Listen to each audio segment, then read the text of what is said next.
Welcome to Check In with Jason Lauritsen, where we explore how to create human, connected workplaces that employees love and that fuel organizational success.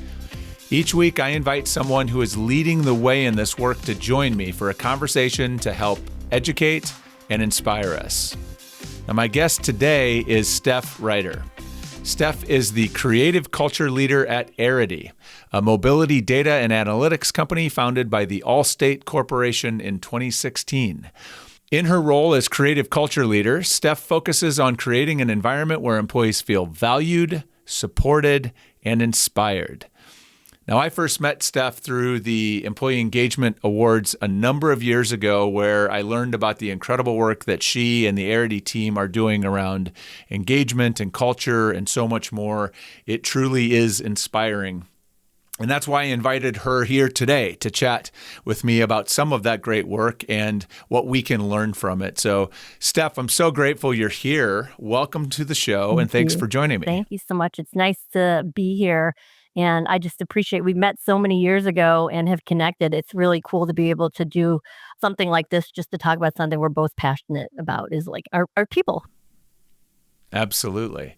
So let's build some foundation. So let's start by learning a little bit more about your role and the work you do at Arity. And maybe start with a little bit more about what Arity does and who Arity is as a company. Yeah. So I am the creative culture leader, as you mentioned, and my job is to make this the best place to work. And Arity collects and analyzes trillions of miles of driving data to create a better understanding of how people move. So we're like a mobility data and analytics company, and we're really focused on creating better experience for drivers, communities, and businesses on and off the road.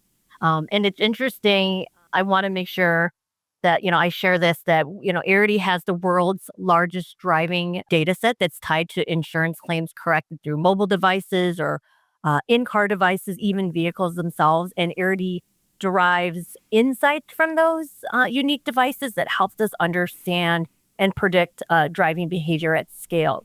And an interesting stat is the U.S. fatalities declined for the second year in a row in 2023, but yet there's more than 44,000 lives that are lost on our nation's roadways. So there's definitely that critical need for a deeper and more meaningful understanding of the data. And Arity does believe that driving behavior data can be used to create a transportation ecosystem that really works better for everyone. And that's such a good mission that not only I could stand behind, but that's like why people want to work here, is that they truly believe in what we're doing. Cool. So tell me a little bit more about your role in making sure that those employees are locked in and inspired and motivated. I know you do a whole bunch of stuff, but tell us a little bit more about your role in your work. Yeah, been in this role for almost 8 years, and it's hard to believe that like the time has gone by. And even prior to this, I worked in television news. I worked, my first job in Allstate was wholesaling annuities and life insurance. And I got into a rotational program and was learning about organizational effectiveness and marketing and learning and development, and ended up on the innovation team. So figuring out like, how do I reinvent myself multiple times? And then this job came, it was part of Connected Car when, we spun out of Allstate. And they, the president at the time said, like, I need someone to make this like the coolest place to work. We're going to move from a suburban location to the Chicago office, and I'm afraid we're going to lose all of our tech talent. And I said, that's not even a job description. Like, make it a cool place. What are you talking about? And he said, well, why don't you write the job description? So I did. And I think about all those experiences that I've had in other roles. It really led me to think about the number one important thing is the community, the people. And so that is kind of how I fostered like everything that I think about for our organization. And, back then it was me, one man band, and first day in the job, and you have to figure it all out. But you also have to plan strategically, like, well, this is not sustainable. Like, how do we create opportunities for people to connect? We fast forward to where we are now. We have something called like the Arity Way, which helps us understand like our culture is like that overarching piece, our values, like that, we're better together as a team, like we're stronger, we want to innovate, we want to collaborate, we want to connect. And at the end of the day, but it more than just that, we also have to make sure like we have balance. Work, like, is your well-being taken care of? Which we know a lot. People talk a lot more past the pandemic of that, but we were thinking about that way back then when we were in person in an office. Like all those pieces, are you recognized for who you are as a person, or even the work you do? That's always been like a cornerstone of who we've been, which I think is cool. And now 8 years later, just the evolution is even more refined, probably more structured, because I've got a team that helps, and even our people team, is a good partner, and their job is to attract, develop, retain talent, and our job is once you get here, how do we like make sure that you feel like you belong here? So it's a good role to be in. Well, and I think one of the things that jumps out at me as you tell your story, I don't think I've ever heard you describe kind of the origin story of Steph in this role, but what a different way that, if you think about whatever you want to call it, people work internally, right? If you think about traditional HR, I think, the purpose of traditional HR is like, well, make sure people get paid and keep us out of trouble. And, it's like what happens when you give a very different kind of directive to your people. Like create a cool place to work is an entirely different aspiration, or an entirely different call to the people team, or the folks that are shaping culture. I love that. And you obviously have succeeded at that. And I'm curious what part, when you think just broadly about the work you get to do, what part of your job do you love the most, gets you most excited? What are the things that light you up the most? I think, when we were in person, it was always like the people, connecting, talking to people. I'm a big extrovert. I get energy from being around others. And then now we're 100% remote. We used to be in person. And now it's like, how do I find those avenues for connection? And it's really about being intentional about talking to people, not just about like the work and being so transactional, like, what do you need from me today? And like, not even the basics of, hello, how are you doing? What's going on in your world? Or when the meeting ends and it's like, okay, we still have time. Let's not hang up. Let's catch up. Those are intentional things. And, I took this from our sales ideas. In sales, we used to call people in my sales rep is, your customers, to check in with them. And I thought, how could we do that same thing with our employees? And so now we call every single employee, me and my teammate. And, the list is long. We have a lot of people from all over the U.S. and even Northern Ireland and India. And we spend 25 minutes just connecting. It's called culture connection. And that's probably my favorite thing that I get to do. And it's just a 25-minute meeting. We set it up. You do not have to prepare. And it's just to talk and to get to know each other. And when it's somebody they know really well, and it's all random, I'm like, oh, how are you doing, Jason? I haven't talked to you in forever. Or if it's someone I don't, wow, you've never shared your camera before. This is great. We're getting a chance to meet you. So it could be in different places depending on, relationships. But then, what I noticed is then someone pings me later, like, hey, I remember talking to you and I've built a connection. And then they started asking me questions, right? There used to be a line next to my desk before in person of people like, Steph will know. The culture team will know. Let's just line up by them. And now the line is Teams or other ways to communicate is they can ask, whatever question to help them. And I think if you don't create those opportunities to build relationships, you don't get that like other people then connecting back to me. Well, I know we had talked a little bit about this in the past, that you do this. And I just want to sort of pull that apart, what you just said, because you kind of glazed over this a little bit. So you have an intentional practice. What you just described, these culture connections, is an intentional practice where you or someone in your team is reaching out and scheduling this 25-minute conversation with a one-on-one with every single employee at least once a year, every year. Correct. Is what you just described, correct? Yeah. Which is something I would bet very few HR/culture teams undertake. And you described that it certainly breaks down the breaks down the barrier, I guess, probably, because they're now connected to you as a human being. They know you, you know them, so they feel more comfortable coming to you. What else have you found as benefits of doing that? Because that's a lot of investment of time to do that. What makes it worthwhile beyond just the comfort that you create for them in reaching out? I think there's a couple things I could say about that. One is when I connected with somebody later on, there was like the hurricane in Asheville, right? And it kind of went up, and you would never expect it to end up there when you would think hurricanes, in that area. And one of the employees that I had called before, we just connected, happened to live there. Just sent him a note. Hey, let me know if you need anything, if you're okay.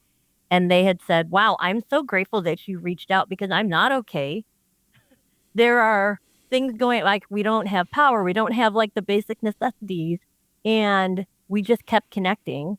And now it was something that I think he said that he really felt like the company cared about who he was because, we were reaching out.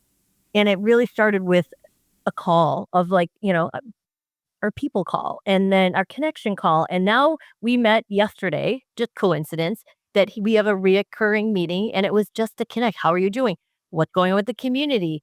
Oh, you have water now. Oh, you have to boil it, but that's okay, right? Like just the progress. And he enjoys it. I enjoy it. And so we're just like, let's do it again into 2025. And those are things that you don't expect because I actually care about you and the fact that he knows this. And this is virtual. That really touches me, that it meant so much to him. So it's an example. Like I suspect you don't understand that, what impact you could make when you reach out with someone. And I have heard that from others, and it was just coincidence, right? And I think sometimes I believe things happen for a reason. And for whatever reason, you were on my list to call today, and it meant something to you, and you got a chance to tell me, which I always call like the lollipop moment. There's a good TED Talk about that. Like you tell someone when you made an impact, for them, so then they know. I love hearing those, thank you for reaching out. It's such even just the small teams chat.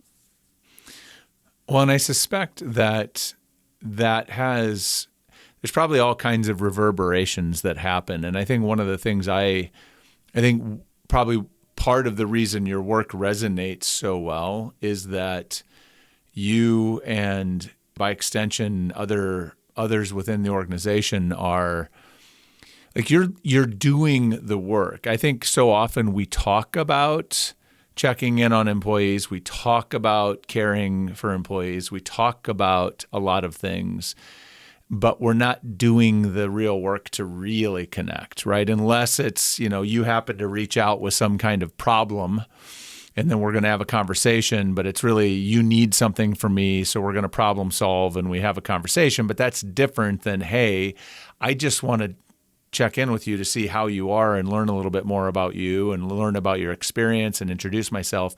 That's a very different thing. And so I commend you. I think that is a really powerful and underappreciated approach to this work, right? The one-to-one. And certainly if you're in an organization with tens of thousands of employees, that gets a lot more complicated. But it's the intention and the execution of that. I think there's different ways to do it, but that's really awesome. So I just will say, just the story is impacting. So that's my lollipop moment for you is I love hearing about this because it reminds me of the power of that one-to-one time that we invest in people. Yeah, and I think the other thing is when I get to learn about people's hobbies, what they're interested in, what other skills you have. One of I call it a culture product, like I have a product mindset for the things that we build on our team. It's called Learn Day. And Learn Day is the first Friday of every month, which is going to be tomorrow here. And people could present about different topics, either about our business. They could present about how do we work better together. Maybe they have skills that they could teach others, skill development. And then I have one called Water Cooler, which is whatever you'll want to talk about, like, you can talk about. And I learned different things about folks through those calls. And I said, that's interesting. Maybe you should do a Learn Day. And it's really cool because other people say the same thing. Like Learn Day is the first culture product that we've ever built. And it used to be virtual. Now with in person, I think it's even better in person because it makes it, virtual, it makes it a little bit easier to record. And, people are like, where's the presentation? I missed it. And I'm like, oh, you care that you want to rewatch this or watch it at all. I mean, that's kind of fun to me. But we had somebody who, we had a big deal sale, and then they talked about like, what it took to get that sale from a business perspective. So it connects our employees to the work we're trying to do. We had someone say, from like the engineering team, they have something called flash demos, and they just show up, anybody who wants to volunteer in engineering, and then they demo like new technologies or things they're working on to teach others. And our analytics team, they always go to conferences and they learn so much that they also, the best way to learn, I always say, is to teach. That is the part of Learn Day. So then they teach it back. What did I learn at this conference? Because you can't send everybody, but I can teach you what I learned. And then water cooler is kind of my favorite. It could be the catch-all. Somebody was also a pilot and decided to do a Learn Day on their plane, not taking off, but showing us like what they do. Here's my cockpit. Here's, if I have to fly, here's what the radar looks like, just something they're passionate about. And you did that at work. And so that you never know what all those different things connect other people to that employee just because they're sharing something that they are passionate about. And I think, my television background, to me, I look at it as like, I give you this platform for you to then create what you want to create, like the production, like we're the producers, right? So I have that TV mind, even have a TV rundown for like big all company meetings because I care about making sure that it's a good, let's call it a show, so that you could focus on the content, right? That you are engaged. It's not just a meeting. Oh, we have to go to this meeting and it's so boring. Like, no, we want it to be exciting. We want it to feel meaningful and it's not so, I don't know, stuffy, I guess. I didn't think our meetings are more casual. And then I think that's kind of Arity. Like we are more casual. So then when you're more casual in that way, I think people are more prone to open up and be a little bit more of who they are at home in their office, which is their home. So, if you already feel at home being here, we want you to feel at home, to be your true self. And we create opportunities for that to happen. So let's talk a little bit more about let's just back up a little bit, I guess, in terms of if I'm listening, as if I'm listening to this and I haven't heard about this concept. So Learn Day, if we like step back, talk to me about sort of what Learn Day is just broadly. So it's happening once a month, you said. Yeah. It sounds like, and it is like, just describe what it is, I guess, and then that'll help, I think, connect what you just described about how employees are participating. Sure. And, it started back in the day when we were back in my learning and development days. We had an engineer, and I remember working on a quarterly learning on-site. So every quarter, then the engineers would come and we would create opportunities for them to develop themselves. That's my L&D background. And this engineer happened to come over into a connected car, like when we were down in the Mart, and he said, Steph, this is so dumb. Why do we only focus on learning once a quarter? And I said, well, we don't have to. Maybe we could do once a month. And it was really the ideas of our employees. So a lot of the things we create are based on our employees' ideas. And I said, well, do we have a purpose and an outcome? Those are like my criteria. Like, and if you want to have a stake in the game, like help me build this. And so we said, well, let's do the first Friday of every month just to make it easy. So everyone would kind of know when it is. And what's the criteria? And at the beginning, it was like, you could talk about whatever you want. We don't care. And it's all day, and you would have the criteria is you need to participate in at least 1 hour of your learning. You can either go to a presentation, you could teach, as I mentioned, like teaching is the best way to show your learning and teach others, or you could read a book, watch a TED Talk, do a course online, whatever it is, but just take an hour and we block everyone's calendar. It is a dedicated time. And so, you can choose to do it if you want. If you don't, you don't. If you do, it is there for you. And everybody knows about it. Fast forward now 8 years later, we've put a little bit more structure, with our 4 themes. And those themes were always there, but they were underlying, like, oh yeah, I guess these presentations are about the business. But I think it helps people see that like in the evolution, oh, I know why I need to be here. Like, here's what I'm going to get out of this, right? Just those little tweaks. Like, I think of our culture product as like an app. And as we get user feedback, we iterate and we make it better. So there was always like a software update. And so now here, almost 8 years later, like we have a really well worked, like from a logistical perspective, like it works like a machine. And I don't really even have to ask people to present. Like people are like, where's the sign up link? I want to present in January. Like I already have, like it's already almost full and we're still in December and I still have tomorrow to deliver. Like it's impressive.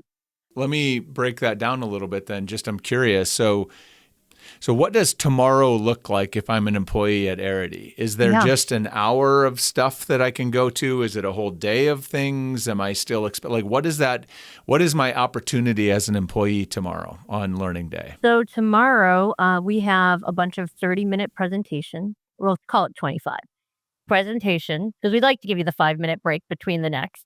And you can pick which ones you want to go to. So it's just a bunch of calendar holds. But usually I will send out a slate 2 weeks before that says, here's the presentation. And then here's the calendar hold. So just accept them if you want to go, decline them if you don't. No big deal. And then people just show up and they just go from like meeting to meeting to meeting to meeting. We collect data and user feedback after every session. So usually it's like a 5-star rating and like an open box, like tell us what you think. How do we make this better? So we get feedback and we look at all that data and participation data to see like who's coming and is what we're doing working. So it's not like we're just putting things up there and not asking for feedback. It is a well-oiled machine and we make changes as necessary if we find, something's not working. And then, we send out the recordings at the end of the session. And then next week, like I mentioned, then I do the call out. All right, we're ready for next month Learn Day. And sometimes I don't need presentations because people are already wanting to sign up. And that I'll say like, hey, I'm good for January. I need like February and beyond. And people are like, oh, let me sign up in March because I know I want to do something in March. And it's really cool that I don't really have to ask for someone to present because it's a staple within our culture that we've always been a learning community. And so, if maybe you don't want to do something today, maybe in the future you'll think down the line, like sometimes in those people connection calls, I was like, do you ever consider doing that as a Learn Day? Like, I've thought about it. Maybe it's that little push to like, why don't you let's see what happens. Like, I'm here to help you, right? We'll handle all the logistics. All you got to do is show the screen and talk about it, right? And so how do we make it easy? So again, we do the production and you just do your thing. Out of curiosity, because I'm thinking if someone was going to try it. So I'm guessing the instinct for most organizations or most people stepping into this is that you'd have to really, the instinct would be like, okay, this has to be business related or business, but it sounds to me like you have a little broader lens on this than that. And so what is the criteria for if I want to sign up for a Learn Day, how do I know if what I want to offer is something that is appropriate for a Learn Day presentation? Yeah, so we'll put in the 4 criteria. Is it about the business? And then we'll give a little blurb what the business is. Is it about how you have some skills that you want to teach others? Is it about how we work? Maybe we need to work better together. I've found ways for us to better connect. And then the water cooler is kind of the catch-all. At the end of the day, when I look at the submissions, they all meet the criteria. It's very rare that I would get something. I was like, I'm not really sure what you're trying to do here. And if I do get that, then I kind of follow up and ask and clarify what, their point is. But for the most part, I think because people know that there's this platform for them, even if maybe they don't go or they don't participate, people love the fact that we have Learn Day. They talk about it. They talk about it externally. They talk about it to their family. It's impressive because we take the time to do it. Sure. Just for a sense of scale, Steph, I should have asked this probably up front. How many employees does Arity have? Just so people can have a sense of who you're supporting. Sure. We have just about under 400 or so. We're mostly in the U.S. across, and then a team in Northern Ireland and in India, in Bangalore. And you're remote first now, so so this probably does work it also is a really great opportunity to not only learn, but build a sense of community or connectedness because of people coming together around this. in the presentations that you're doing when you have these 30 minutes, so there's one every 30 minutes essentially, or whatever that is, like when the people are presenting, like are the employees like interacting in the chat, the people that are attending kind of commenting and interacting, like what kind of engagement do you see or facilitate around these presentations? Yeah, that's a great question. Usually someone on my team, if not myself, my other teammate, we kick them off. So, we try to play music, we get people in a good mood to get started. It's Friday. We may like chat about something unrelated. And then we'll say, all right, it looks like we've got enough people logged in. So it's a show. It's like my TV background, right? And then like, all right, now we've got Jason here who is going to talk about innovation. So Jason, take it away, and then we just hide our screen. And then we just monitor the chat, we monitor the Q&A. And usually the chat, I think folks kind of know how it works. They're like asking questions. They're putting in their responses. They're using the Q&A if they have questions. Like they kind of know the gist of like how it works. And it's kind of, it's nice because it runs itself. And then if you're a new employee joining in and just kind of seeing it for the first time, you're seeing the behaviors. You're like, oh, I think it's okay if I go off mute and I don't have to use the chat. We give you multiple avenues to interact because we know we have a lot of introverts. Through our insights discovery data, we mostly introverted at Arity. And so we don't want you to have to like unmute or share your screen. If you have a question, you can use the chat. But if you're extroverted, like me, and like, hey, I want you to see my face, sure, we have that avenue for you there as well. And then we just kind of like, run those meetings in a way that is a little bit more exciting, I would say, versus just like, okay, here's Learn Day, here's this presentation. Like, that's not what we want to do. We want to also like make it entertaining. Well, and I guess that resonates with something you described. I think you said, when I've talked to you in the past about this, you said something along the lines of, and I wrote this down because I thought it was so interesting and profound in terms of the way you think about this, is that your job is to curate an experience and an opportunity to connect. And it sounds like that's what, this is a good example of that. And so I would be curious to hear your advice to someone who is maybe hearing this and thinking, wow, this is really interesting, because this isn't, I think my sense in talking to people, I think, is that there's a lot of folks who are wrestling with, especially in a distributed workplace, wrestling with how do I get people connected, right? How do we create opportunities to connect? But then they try to create opportunities that maybe lack, to your point, lack purpose or lack a specific outcome. It's just this, hey, we're doing this thing, everybody show up. And then it feels kind of hollow, or it doesn't ring the way they want it to. So if this is a great way to bring the two together, use learning as a way to create an opportunity for connection. So if someone was thinking about kicking this off, I guess two questions for you relative to this.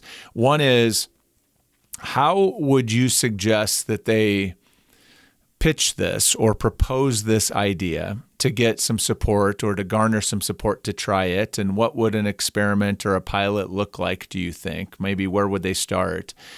And then the second question is, and I'll let you tackle the first one first, but then the second question is going to be like, what advice do you have, or what have you learned about sort of how to make it work? Like what the actual execution of that is. So let's start with pitching it. How do you sell this idea? If they want to take back and convince leaders they should invest in this, what would you say, based on your experience, is the best way to do that? I think a lot of organizations say that they're focused on employees' career development, but they don't give them time to develop themselves. I know this from being in the learning development side of the house, right? You put out all these trainings and you do all this work, and you don't have time to go because you have a meeting and there's no dedicated time for learning. So that's why, when you create, like, it is this day, everybody has it on your calendar. Everybody knows. And again, it's your choice.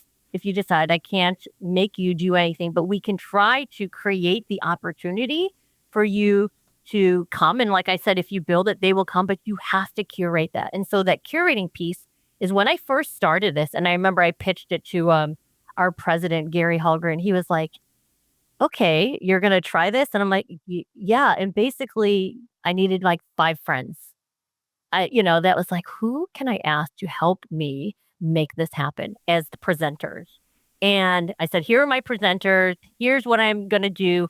I'm going to run it all. Like, I will figure it out. And then if it goes well, we'll do it next month. If it goes well, like, we'll continue to get feedback from our employees. We'll continue to do it. But let me just do the first one. That's kind of how it started. So think of it as like your MVP, just like you're, building a product, your minimum viable product. You don't need all the banners and the colors and like like you don't need all that, but just figure out like, okay, why do I want to do this? Right? How does this fit into your organization? And what do you want to achieve out of it? So when people attend a Learn Day, they walk away with what? Right? A sense of community, a sense of pride that they got a chance to teach something, a sense of accomplishment that maybe they learned something from somewhere else. And, I think of like our water cooler sense of pride to share who they are as an individual. So as you think about like, what is it that you want them to talk about?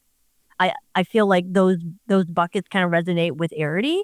And then, find those friends. And it really started off that way where it was like, okay, what can you present? I'm giving you like open avenue to present whatever you want. And I found something about the business. And I remember, someone did a pasta making. Like they just got back from Italy and they wanted to, my grandmother taught me, can I do that? I'm like, yes, let's do it. You've got supplies, I'll expense them. I'll take care of it. Like, just let's do it. And people can't, and they were like, what? Like you have to have a couple things that are really cool so that they say that was interesting. That stuck with me. And, I think flash demos was one of these are like two things like that kind of still happen today, like a flash demo, like the engineers could talk about what they're learning and the platform is for them to like showcase their knowledge. Why not? And so like, think about like your audience, like what are the things that maybe that they don't necessarily have this avenue for, and that can you make this Learn Day, whatever you want to call it, your avenue for them to then do what they want to do, to teach, to develop.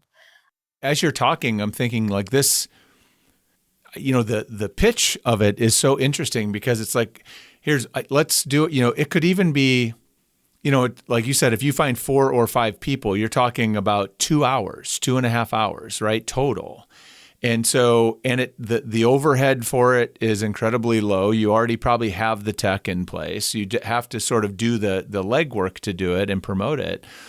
But if you do that right, to your point, you're hitting connection, you're hitting inclusion, you're hitting career development, you're hitting learning, it's so genius in that regard, and that it hits all these different things. So what's the hot button in the organization, right? What is the thing?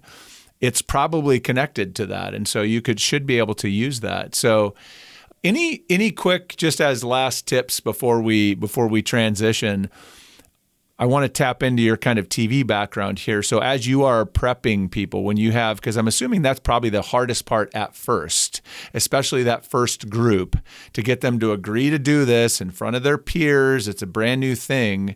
What have you found, or what tips could you offer on how to really coach them, support them, encourage them, set them up for success in the best possible way? Any pro tips there? Sure. We do have a pre-meeting that I'll check in with folks and say like, hey, what's your presentation? Do you want to practice? Let me look at what you've got. And so some people, they want to meet 3 times. Some people, they're like, let's meet 1. Some people are like, I'm good, Steph. Whatever you need, like just make sure that you're there. Then before each session, there is a backstage path.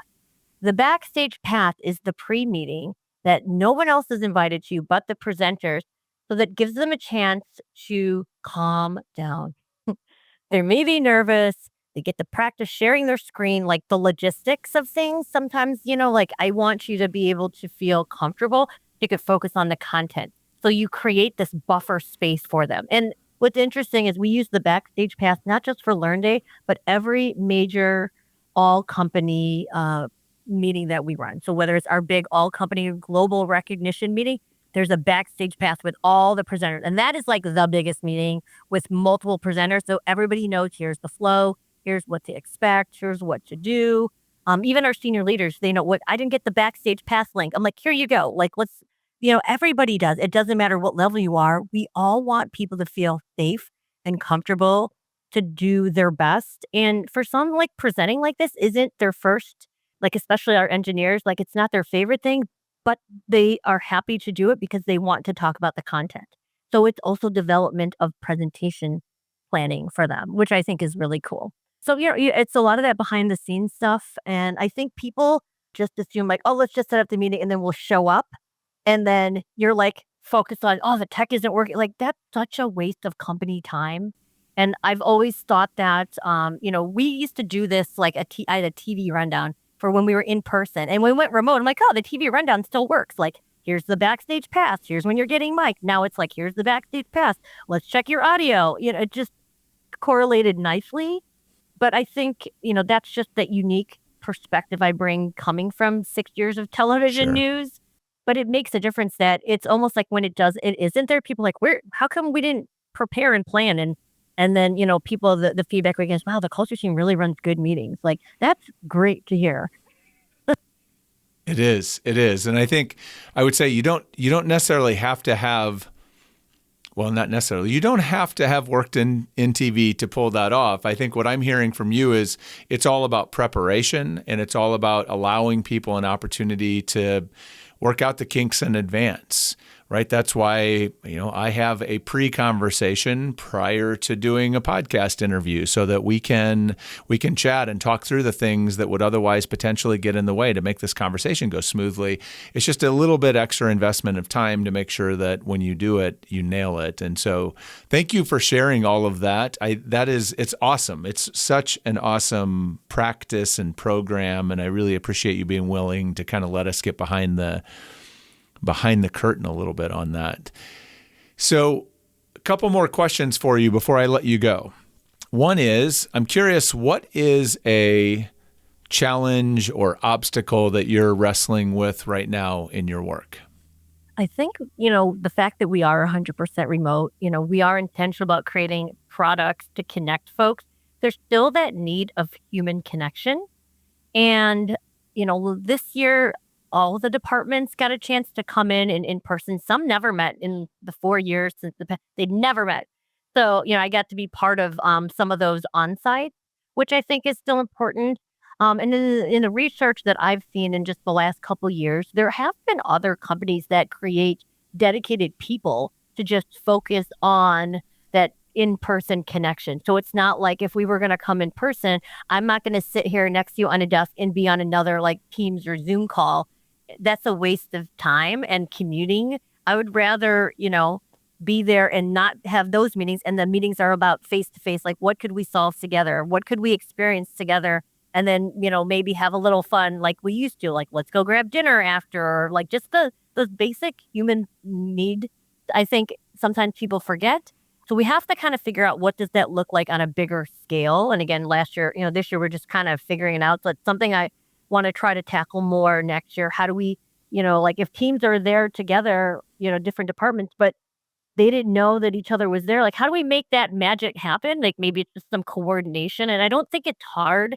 I think it's just like we're still trying to learn like what's the best way to do it. And the people live all over. So that's the other thing, Mm-hmm. how do we fly in folks? But I still believe that being 100% remote is the right thing for our company and for our people and our work-life balance. But that piece of connection, if I just met you once in person, that could go so long for me until the end of the year, just because we were able to build that connection. And I truly believe and if you do come together, you have to create wow moments, like these moments where people will remember, and a shared responsibility of that memory. So, whether it's you went to a basketball game, and this is a true example, and you got to be on the floor and the players got to come out and high five, you were high five. I was literally thinking Arity was coming out of the tunnel and like, wait, why would we come out of the tunnel? And they're like, no, the players. And it just was really funny. It's like, oh my gosh, yes, the players would come out of the tunnel, not Arity employees. But like the people that were there, you kind of Yeah. remember those funny anecdotal moments. So then when you see each other, like, hey, remember when you thought about that when we were like, those things. And then it's like, okay, what work do you need? How can I help you? Right? Because you have that fun experience together. So how do you create wow moments when you do get together in person? I love that you just planted the idea, at least the way that I heard this, and maybe this isn't what you intended, but what I heard is that organizations need to be very seriously considering adding a role or maybe a team whose explicit job is designing in-person experience, right? Designing for connection together, because it is something that needs to be done with great intention. And what you just described, as you know, this is near and dear to my heart. Like there's research and there is evidence that says when you come together in person, face to face with people and have shared experience, right? Participate in shared activity, that is glue that glues you together, and it creates trust and it fosters all kinds of positive impacts. And so that is really powerful. And I love that suggestion. I hope maybe we can make that happen, manifest that. So yes, I love that. Thank you for that. So one more big question for you, which is about the future. So as you think about work, the evolution of work broadly over the next 5 years, what do you hope will be different about work 5 years from now, from today? I think in 5 years, I hope that AI is a little bit user-friendly to like the roles that we're doing. When I think about like we collect data, for example, like, there's a lot of administrative pieces to our role. Where we're like, all right, participation data, survey data, and then put it into a spreadsheet, and then like somebody does something else with it, and then then I can analyze it and I can look at it and like what are those insights? And I wish that there was like a way that, which I hope in AI, like it could just do that for me instead of me downloading the participant. Like that is so administrative that I'd rather focus on like the human piece. Like how do we solve, like, look at the insights and like how do we solve for that versus like all that administrative stuff. Now, is it part of the job? Yes.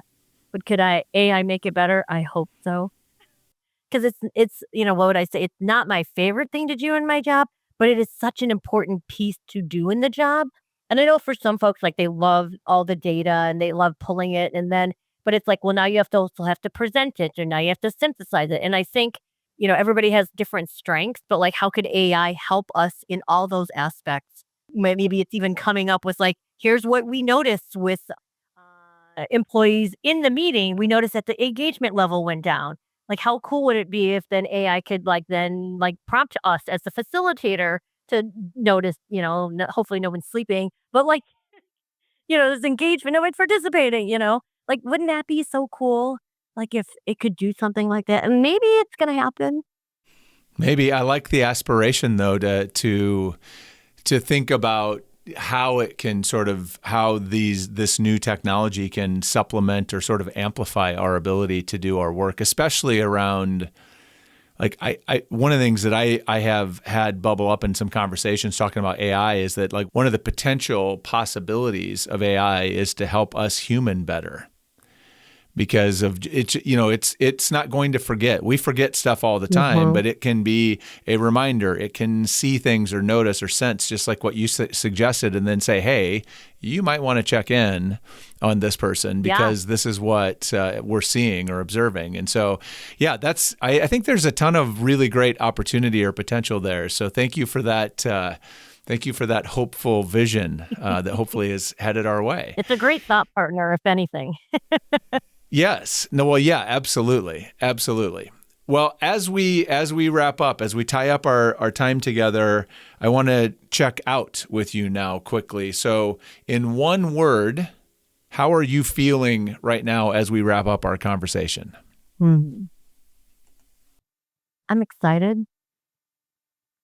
I don't know if that's a lame word, but I am excited. When I get to talk about this stuff, this work, it's something I'm passionate about. And when you do your passion as your job, it's not a job. Like I'm very lucky and I know that. I'm so grateful for the opportunity at Arity, that all the different leaders have given me in my career. Because this job didn't exist, when I graduated college, like, I wrote the job, but it literally did not exist. Nobody was thinking about employee engagement. But the fact, we're not HR, our job, we have the support of our leadership to do the right thing, and that freedom and that autonomy, like I couldn't ask for anything else.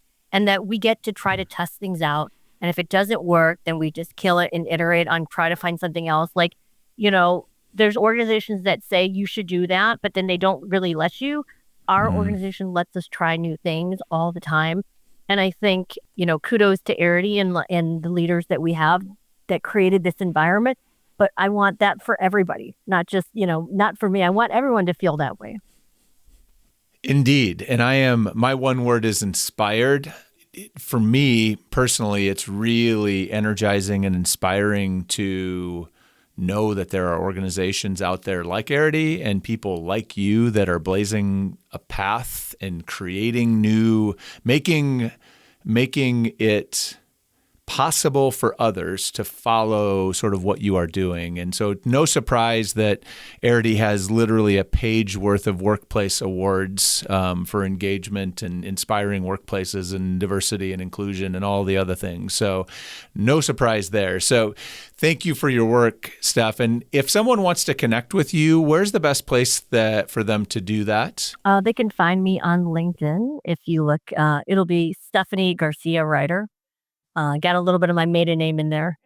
It's all right. Well, and I'll include the link in the show notes so to make it easy for people if they want to connect. Steph, thank you so much. I'm really honored that you joined me, and I appreciate you being here and sharing some of your great work. It's just scratching the surface of all that you do, but I really appreciate it. Super helpful. Awesome. Thanks for having me. And thank you for listening. I hope you can take some insights from this conversation. Maybe you can take back and initiate a Learn Day or something like that in your workplace to make a real impact on your employees. And please remember to check in with those who matter most to you. Might be the most important thing that you can do today. Till next time.